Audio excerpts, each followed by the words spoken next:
Welcome to episode 7, part 2 of the One Mason Road Camp Tevya podcast. Joining us again is Jeff Blasbalg. So Jeff, your first summer was 1985, which was my last summer. Yes. And I'm curious to know, and this is kind of a question I ask a lot of the guests, how were you introduced to Tevya back in 1985? Yeah, so I grew up in Southern Connecticut in Fairfield County, and there was a small contingency of people that went, and the first person that I knew that went to Tevya the year before I went was my cousin, who lived in Trumbull, Connecticut, town next door to where I grew up. He had a good summer, and my parents were like, "Hey, if we can ship you off for 8 weeks, and let's do it." So I have two brothers, an older brother and a younger brother. So my older brother and I both went in 1985 with maybe 20 or so people from that area. And then over the years, exponentially, that Fairfield County community in Southern Connecticut really grew into a very large source of campers for Tevya. Interesting. Yeah, it's funny. My father and uncle owned a hardware store in Westport, Connecticut, and they had this huge van for the hardware store. And by the time we were, even our older soaps and Vogue summers, the big van would go around Connecticut picking up all the trunks, and then we would drive separately, and then the van would come and it would stop almost like at every bunk and drop off the trunks for the people who came from Southern Connecticut. Never knew that. That's interesting. Yeah. The trunks, that's something that you don't see anymore, those trunks. That was a staple. Everyone had a trunk. Now nobody has trunks. That's right. Or a duffel bag now? Big duffel bags. Yeah. And did you always go for full summers when you were a camper? I started, my first 2 summers were 1 month each. I think I did first session my first year, second session my second year, and then from then on I went full summer with one exception. We moved from Southern Connecticut to South Florida. My younger in 1991, so that 1990, 91, so my younger Vogue year, and so that I only went 1 month that summer because we moved to Florida during the second month. Interesting. Yeah, and then we kept coming from South Florida, and my younger brother continued coming. That's a ways. It is a ways, and it's a ways to go for visiting. To come up for visiting day too. Yeah, I'm trying to even remember if my parents. I think there were some summers because I think I was older then. And so they may have skipped a couple of visiting days, and my grandparents and my uncle were still local, so they'd come and visit us on visiting day, and I'd be like a free agent. I'd kind of go from picnic to picnic, getting food from each family. Just like the staff always did. Exactly. Yeah. Nowadays, hardly anyone even stays in camp. It's and I think Lynn was talking about this in her episode a couple episodes ago, where it's a very structured agenda. You got like a race against time to get all the things done that you want to get. That's so different. It is. But still, so what we did for a few years anyway, is my wife and I would stay at a hotel in Nashua the night before visiting day, and we'd get extended checkout the next day to like 4:00 or something.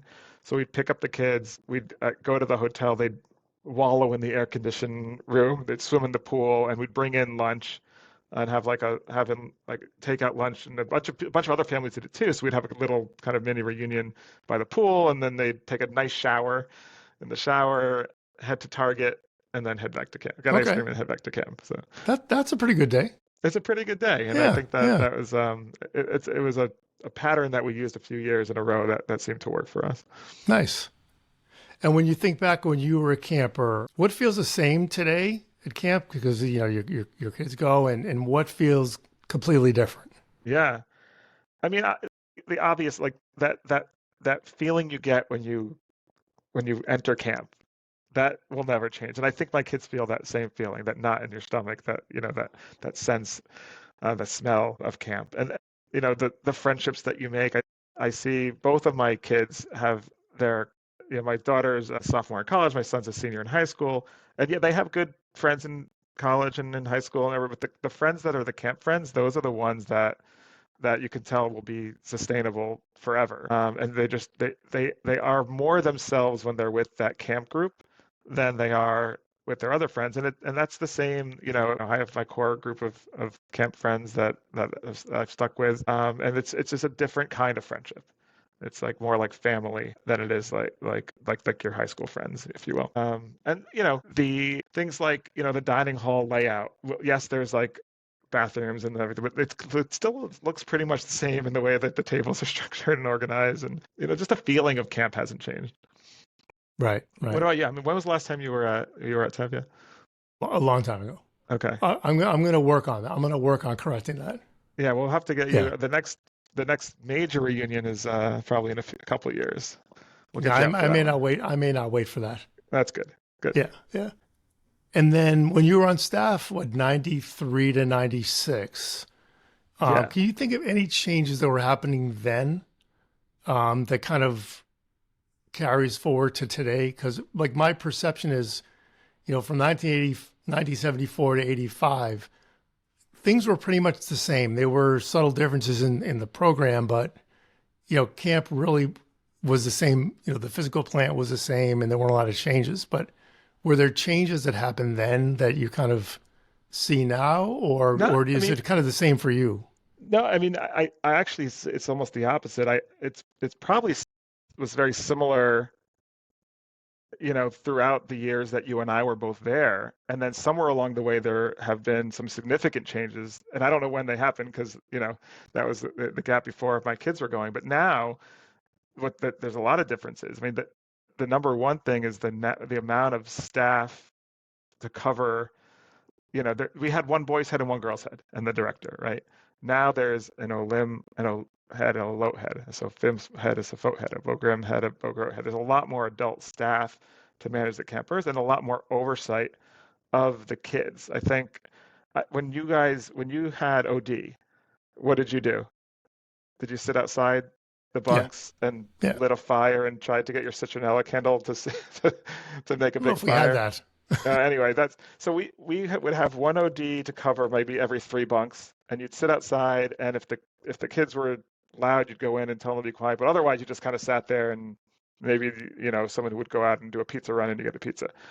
Now there's the OD is in the bunk, so every bunk has to have a counselor in the bunk at all times, and that's like from after evening activity through lights out through the next morning. So, which is like, as a former camper and as a counselor, the initial reaction is that really stinks. The campers don't have that like independent, no counselor free time where they're kind of like can whisper each other and talk, and the counselor's always there. But as a parent, it's like, well, yeah, that makes sense. Like you want these kids to be watched, and you don't want to like I know what an idiot I was back then. So you don't want them to be completely unobserved all the time. But I don't know that. So that's certainly different. That is very different.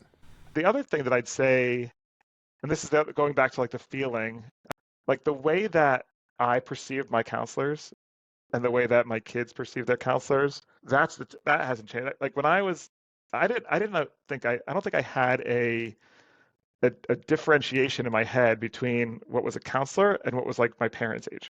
I think it was all like, these are all adults. And looking back now, like these are far from adults. And now, like when I see it from my kids' perspective, like the way they look at their counselors and the way these little kids look at them, like my daughter was a counselor for 2 years, they think my kids walk on water. And look, I love my kids dearly. I think they're great kids, but they aren't the gods that these campers think they are. And so it's pretty great. Like I see how he talks about some of his counselors, and it's the way I still talk about some of my counselors, and like that stuff hasn't changed at all. That's interesting. Yeah, no, that kind of makes sense. Okay, I'm going to put you on the spot here. So what can you think of from your camp days that wouldn't happen today? Well, maybe some things I can't say, but for obvious reasons. But I think a lot of like what would be deemed hazing maybe today which was maybe really just like good old fashioned fun. There's a much more fine line there, and a lot of the things that were like traditions and from the eyes of the helicopter parents would not be construed as good traditions. I'll give you an example. And I don't know if you had this. I'm thinking of one that I can mention, but go ahead. I don't know if you had this back in the day, and looking back, it's the most idiotic thing ever. It's called JC Jump in the Bag. Have you ever heard of JC No, jump in the bag? Okay. no, I never heard of that. So what JC jump in the bag is JC junior counselor. So every year, one junior counselor would be nominated to have to do the jump in the bag. And what the jump in the bag is from the top step of the dining hall, coming out of the dining hall, you'd have a bunch of other counselors hold a garbage bag at the bottom step, and they'd have to jump head first into this glad garbage bag from the top steps. What is it, like 8, 10 steps, Sure, sure. maybe even more? And that was something that like it was a tradition every year, and everyone gathered around and like cheered on the JC to jump in the bag. And like there's no chance that would happen No, today. no, no, it was all in fun. Yeah, yeah, yeah. But like there's little nuanced differences. There's actually so some of the things became more strict because of all the obvious security and legal concerns and all that. But some of the stuff is actually less strict. Like when we were campers and counselors, we were there was a meal that was served, and if you didn't like that meal, you kind of were just hungry that day, right? Now there's a lot more options in the dining hall. Like if you don't like the meal, there's a salad bar. I think there at one point there was a pasta station. There's other options. The dining hall itself, again, like when I grew up at camp, it was the Shelley Shapiro was the director, and if you got up from your table for any reason, she was on you and like get back to your table. It was like you were assigned a table and you stayed at the table every meal. Now people are walking around and it's a lot more social and it's a lot more, it's not as strict. And that's not a criticism or a knock at the current administration. That Lauren's a good friend of mine. But like that's just a different feeling for the better, I think. I think it's like it's more like we were afraid a lot. That's Not interesting. afraid like for real consequences, but like, you didn't want to miss free play and you don't want, now I think it's a little looser in terms of that kind of stuff. Yeah, and I can remember when I was a camper, at one time, there seemed to be a lot of people leaving tables after they were done eating and then having to get them back to their table. So that did go on. I'm not saying one way is better than the other or right or wrong. It's just that I remember that being how it was. You Yeah, know, yeah, yeah. and I know the story about Chief Botanipo has been retired. Yeah, I mean, I probably don't even, I do remember hearing that story when I was younger, but I probably couldn't even tell you. Yeah, yeah, Let's retell it today. yeah. Yeah. I can tell you. I can tell it to you after we finish. Fair enough. And then, I was putting together as best I could a list of movie nights over the years, and I'm gonna post it online at some point. And it seems like there were some movies that were kind of you would call thrillers that weren't quite age appropriate that they used to show when I was a camper. I remember one movie that we watched that certainly would not be shown today. Yeah, I think it was Heathers back in the 80s. I think that was yeah, it's So definitely different. Definitely. And, yeah, it's that's kind of different. interesting. It is a different, I think the kids, it's not as free. There's not as much freedom. I mean, not only are there cameras everywhere for security purposes, so you can't really go anywhere without being on camera. But the bubble doesn't really exist the way it existed when we were there. I think when we were at camp, parents dropped you off, they came back on visiting day, they left, they came back to pick you up, and aside from a couple letters here and there that maybe were like a couple words each, there was no communication, there was no proof of life, there was no Nothing. anything like that. Now it's like if you don't see your kid in a picture that's posted on the app in a couple days, the parents are calling the camp. Where's my kid? I don't see him in the picture. It's like, I think the pictures are a good thing. I personally would probably, if it was up to me, I'd say no pictures because then everyone's equal. There's no opportunity to complain about it, Right, and right. let these kids live in this bubble and not think that anywhere they go, their parents might see a picture of them looking sideways and think that they're sad. Yeah, yeah. Well, you mentioned security. I mean, ODs are in the bunks now. I can remember being on Super OD, and the one thing you got was that huge flashlight that held 3D batteries that could be used as a weapon. Yes, the mag light. And that's what you walked around with. That was security. It was never used, but that was security. Yeah. Well, I mean, I get it, but it's necessary, right? Especially in the, in light of the recent events in Israel and the anti-Semitism. And so now we have gated camera security. We have guards 24 hours at all times. I think we raised across the three camps almost a $500,000 over the last 2 years, specifically for security improvements at the camps. And so, yeah, there's necessary things that have happened, for better or worse. Right, right. And I know like another big change that I'm aware of is that like Canera Tel Yehuda does what, the final banquet, right? And then Yes. Birya Tel Chai does the mini banquet, and we didn't have any of that kind of call it responsibility or tasks to do like that. So I think I'm pretty sure that when I was in it wasn't Tel Yehuda then, right? It was Gadna Masada, Yeah, yeah. because Tel Yehuda was the same as Tel Hai. But I think we put on the banquet for Tel Hai then as well. I think that started back in, I might be fact checked on that. Gotcha. Yeah, yeah. But I'm pretty sure that was that year, I unless mean, it was when our CIT year. our main thing was setting good examples, and I think we did that. But it was basically our summer to have fun, Yeah, and then that's what we did. yeah, yeah. And you wanted to get asked back, You wanted to get asked like back. you said. You had fun, but there was always like that, making sure no one's, you know, making sure you're best behaved when people are looking, I guess. That's exactly right. That's Yeah. exactly right. Well, it's certainly is interesting to know what the the differences are. That I got a lot of it from the episode with Matt Brand and Lynn Shapiro Eisenstein. It's the changes when changes are necessary. You love to say, well, the good old days were the good old days, but that's how the world is. Yeah, 100% agree. But it goes back to that same, like, what's the same, right? It's the relationships are the same, and I don't think that's ever going to change, and that's like the best part about camp. Right, right. Actually, so the Patriots played the Giants on Monday Night Football a couple days ago. I happen to be a Giants fan. Hopefully, your listeners don't hate me for that.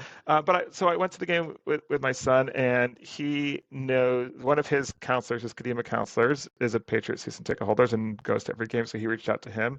One of my campers, so I was a counselor for 4 summers, 3 of which was with the same age group. And so one of my campers in that age group, who currently works at camp as the head of athletics now, John Fass, is also a big Giants fan. So I had reached out to him to see if he was going, and we all ended up meeting up for tailgating on Nice. this freezing cold a couple days ago on Monday, and it was great. It was a great, I guess, anecdote of like the camp relationships. It was Josh, my son, and his counselor, myself and my camper, 2 current staff members and alumni, like all, tailgating at the Patriots game together. What other kind of like that doesn't happen with like high school reunion or college, No, it doesn't. Right. it's camp. It's kind of uniquely camp. Yeah. Yeah. Well, so tell your kids that I have this great idea, and that's to make color war the entire summer. Yeah, that would be great for some of the older kids, but I think for some of the younger Yeah. kids, it's No, like they wouldn't they deal wouldn't with like it. that. I know that No. when my kids were little, they chose to go first month because they didn't want their activities that their electives that they sign up for would go away for a week and a half, for a week during color war. And so it's like, if I'm signed up for this for only one session, and it's only, again, now it's only 3.5 Fair weeks, enough. it's not 4 weeks. And so if one of those weeks is taken up by color war, that's only like 2.5 weeks where I get my elective. They Right, don't right. have, when color war comes around and they're like, oh, I have one event on one day, and otherwise I'm sitting there and I have to be quiet. It's not the same for them. Right, So I right. think you have to, yeah. Well, even the 2 weeks that with color war, it didn't interrupt everything. It really didn't. And then when it was the whole summer, it didn't interrupt everything. Some evening activities were color war, but it didn't interrupt the summer. But I Right. get how important a lot of the special activities are that they look forward to. The trips, the whitewater, was it whitewater rafting? Yeah, yeah. Yeah, That was one of the better ones. And yeah. I had the opportunity to do that twice, because I was also a Tel Hai counselor in my last year as a Hmm. counselor. So I got to experience that as a counselor, which was That's fun. also really Yeah. fun. Yeah. Yep. Well, this has been great getting together, Jeff. I appreciate you spending the time. Yeah, this is awesome. I really appreciate what you do and how you keep camp alive on the Facebook page and with these podcasts. I think, Jewish summer camp for most people is their cornerstone of their Jewish identity. In a lot of ways, a lot of places, it's really the only source of their Jewish identity where they have this kind of shared experience. Very true. Keeping that alive, especially today, in the wake of October 7th with rising anti-Semitism, I think camp is Jewish summer camp is more important than ever. And the more we can do to keep that alive and the more we can do to keep it sustained, that's why I, volunteer my time on the board. And that's what it's all about. Totally agree. And thank you for your time, by the way. Of course. Really appreciated by I'll speak for the community. Greatly appreciated. Thanks, Rob. Very good. So this concludes episode 7, part 2 of the One Mason Road Camp Tevya podcast. If you missed part 1, circle back and check it out. If you'd like to be a guest on this podcast or have ideas for future episodes, you can reach me via Facebook Messenger, text me or email me at info@onemasonroad.com. Or if you have any suggestions of who should be a guest, reach out to me. Please subscribe to the One Mason Road podcast. Wherever you get your podcasts, you can also listen at www.onemasonroad.com. Past guests have included Mark Adelman, Matt Brand, Linda Schnall-Hill, Winchester Eisenstein, and Scott Spar. And don't forget to join the One Mason Road Camp Tevya group on Facebook. Thanks again to Jeff Blasbalg for spending time with me tonight. Thanks for listening and watching, everyone. Keep in touch.